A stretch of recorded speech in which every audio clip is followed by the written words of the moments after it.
Halo semuanya, selamat datang di Lavender Channel. Namaku Sheryl.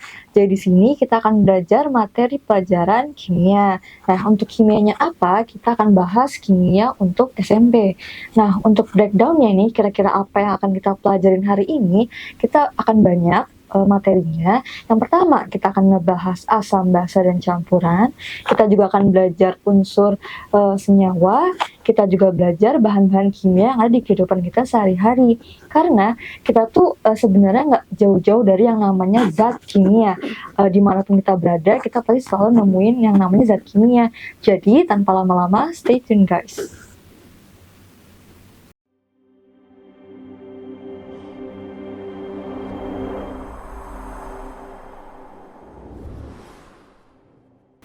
Nah, jadi pertama kita akan ngebahas pengertian atau definisi dari unsur senyawa dan campuran. Yang pertama kita mau ke generalnya atau ke umumnya dulu nih, yaitu materi. Nah, jadi kalau materi ini definisinya merupakan segala macam benda yang terdapat di sekitar kita.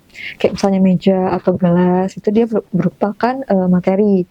Lalu misalnya si materi ini dibagi menjadi dua, yaitu ada yang dia sifatnya zat murni dan zat campuran. Nah, kalau misalnya yang zat murni, dia itu dibagi lagi menjadi dua, yaitu unsur dan senyawa. Sementara kalau misalnya yang zat campurannya, dia dibagi dua lagi juga, tapi dia ini dibagi dua menjadi campuran homogen dan campuran heterogen. Nah, lanjut kita masuk ke unsur.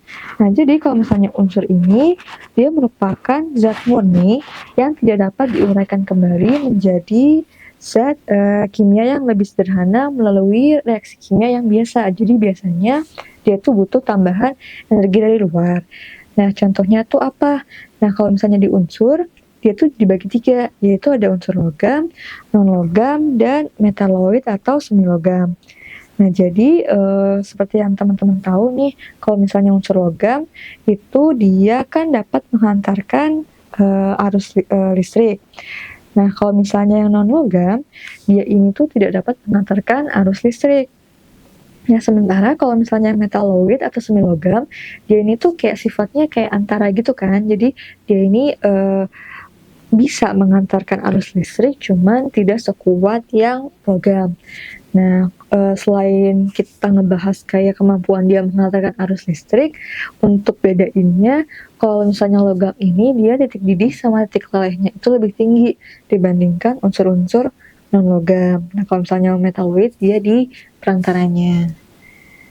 Nah, kalau misalnya kita udah ngebahas mengenai unsur, nah kita lihat nih, di sini ada yang namanya table periodic of elements. Nah, di sini kita bisa lihat macam-macam unsur yang ada di kehidupan kita yang udah dibuat sama penemu-penemu sebelumnya. Nah, ini kan ada banyak nih. Nah, ini sangat sangat mempengaruhi produk-produk yang kita temui di kehidupan sehari-hari. Nah, udah ngebahas unsur, kita masuk ke molekul.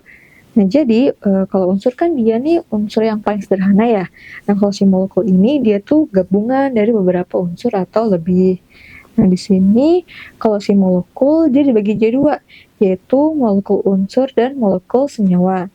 Nah, kalau misalnya si molekul unsur, dia ini gabungan dari unsur-unsur yang sejenis. Tapi kalau misalnya si molekul senyawa, dia itu gabungan dari unsur yang berbeda. Misalnya aja kayak misalnya oksigen. Oksigen kan dia O2, artinya tersusun atas unsur O dan O. Kan sama tuh. Nah, berarti dia merupakan molekul unsur. Tapi kalau misalnya kita punya water atau misalnya air, kan dia rumus kimianya H2O. Dia punya unsur hidrogen, 2, dan punya 1 unsur oksigen. Kan artinya dia tersusun atas 2 unsur yang berbeda. Makanya dia itu termasuk ke dalam golongan yang molekul senyawa. Nah, tapi dilihat juga di sini untuk penomoran atau penamaan dari molekul-molekul ini. Kalau misalnya kita punya satu molekul yang jumlahnya lebih dari satu nih, teman-teman, biasanya kita namain dengan penomoran gini nih. Itu ada yang namanya mono untuk satu, di untuk dua, tri untuk tiga, 4 itu dia tetra, kalau 5 itu dia penta, Ini kelihatan kan ya, 5 dia penta, kalau 6 itu dia heksa. Nah, kalau 7 dia tuh hepta. Nah, kalau 8 dia ini okta. 8 okta dan 9 itu dia nona. Nah, 8 okta, 9 nona. Pokoknya teman-teman tuh hafalin aja untuk penomoran Yunani. Jadinya kalau misalnya kita punya CO2, kan dia kan C1, O-nya 2. Berarti namanya bukan karbon oksida, tapi karbon dioksida. Ada tambahan embel-embel di awal tuh dari penamaan Yunaninya untuk kita tahu nih berapa jumlah dari unsur tersebut di dalam molekul yang kita pengen cari tahu. Nah, udah paham belum kira-kira tentang unsur dan molekul? Kalau misalnya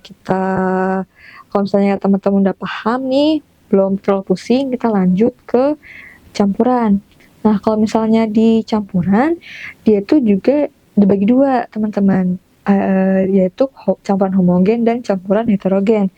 Nah, untuk definisi dari campuran sendiri, dia merupakan materi yang tersusun dari beberapa zat tunggal, baik unsur ataupun senyawa dengan komposisi yang tidak tetap. Jadi komposisinya itu dia bisa berubah-ubah atau bervariasi. Nah, contoh dari campuran homogen nih, misalnya kita punya air, dia itu bagian penyusunnya sama. Tapi kalau misalnya campuran heterogen, itu dia nggak sama komposisi penyusunnya. Yang dimana kalau si heterogen ini campurannya dibagi dua lagi, yaitu suspensi dan koloid. Nah, kalau misalnya suspensi nih, teman-teman, yaitu campurannya kayak tidak bisa ditembus oleh cahaya, jadi pekat. Misalnya kita punya sirup, di sini contohnya ada maple syrup, kan dia tuh agak pekat ya teman-temannya, dia tuh tidak bisa ditembus cahaya, dan kalau misalnya dibiarkan kelamaan bisa mengendap. Nah, itu termasuk ke dalam campuran heterogen. Nah, tapi kalau misalnya campurannya itu dia masih dapat tembus cahaya, terus dia itu kalau misalnya dibiarin nggak mengendap, kayak misalnya contohnya susu gitu, nah itu dia termasuk ke dalam campuran heterogen tapi yang koloid, bukan yang suspensi gitu. Pokoknya kalau yang suspensi itu dia partikel yang terkandung dalamnya itu lebih besar ukurannya. Kalau misalnya yang di koloid, yaitu partikel yang terkandung dalamnya dia lebih kecil. Nah, gitu untuk yang campuran. Lanjut, kita mau bandingin nih senyawa versus dengan campuran. Bedanya apa sih gitu kan? Nah, kalau misalnya senyawa, dia tuh pembentukannya secara kimia. Nah, terus komposisi zatnya tetap, teknik pemisahannya dilakukan secara kimia juga, dan titik leleh dan titik uapnya itu dia nilainya tertentu atau spesifik.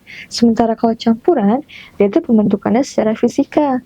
Terus komposisi zatnya itu dia tidak tentu, teknik pemisahannya juga dilakukan secara fisika, dan titik leleh maupun titik uapnya itu tidak dapat ditentukan. Jadi kalau misalnya kayak campuran, kan tadi kita misalnya belajar kayak sirup gitu kan dia pembentukannya bisa secara fisika gitu kan, kayak secara mekanik gitu.